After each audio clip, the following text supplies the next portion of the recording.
খিচুড়িটা যদি খুব মজা করে হয় রান্না তাহলে খেতে কার না ভালো লাগে। খুব চমৎকার এবং খুব ইয়ামি একটি রেসিপি নিয়ে চলে এলাম আমি, রুমা। আসসালামু আলাইকুম। তো খুব মজা করে এই খিচুড়িটা কীভাবে রান্না করেছি সেটি দেখাবো। আমি প্রথমে দুই প্রকার ডাল নিয়েছি, মুগ ডাল, মসুর ডাল। আর চাল দিয়ে ভালো করে আমি ধুয়ে এর ভিতর দিয়ে দিচ্ছি কাঁচামরিচ কাটা, পেঁয়াজ কাটা, রসুন কাটা, লবণ, জিরা।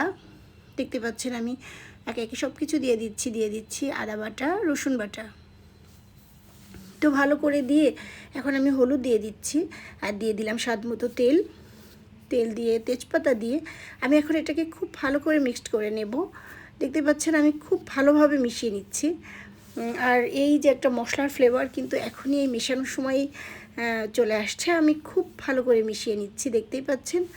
যখন আমার এরকম ভালোভাবে মেশানো হয়ে যাবে আমি এর ভিতর কিন্তু রসুন দিয়ে দিয়েছি, কয়েকটা গোটা রসুন দিয়ে দিলাম, পরিমাণ মতো পানিটা দিয়ে আমি এখন আবার একটু নেড়ে চেড়ে দেবো যাতে করে সমস্ত জায়গায় মিশে যায়। আমি একদম ভালো করে মিশিয়ে দিচ্ছি, খুব ভালোভাবে যাতে মিশে যায়। এখন আমি আবার ঢাকনা দিয়ে ঢেকে দেব। তো দেখতেই পাচ্ছেন আমি ঢাকনা দিয়ে ঢেকে বেশ কিছুক্ষণ ওয়েট করলাম, পানিটা টেনে আসা পর্যন্ত।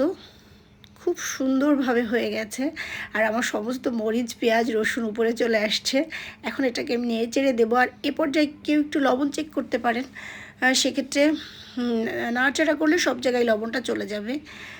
তো দেখতে পাচ্ছেন আমি খুব ভালো করে নেড়ে দিচ্ছি। এখনই কিন্তু অনেক সুন্দর খিচুড়ি কালারটা চলে আসছে, মাশাআল্লাহ। তো আমি ভালোভাবে একদম সুন্দরভাবে নেড়ে চেড়ে দিচ্ছি। ভালো করে মিশিয়ে দিয়ে আমি আবার ঢেকে দেব বেশ কিছুক্ষণের জন্য।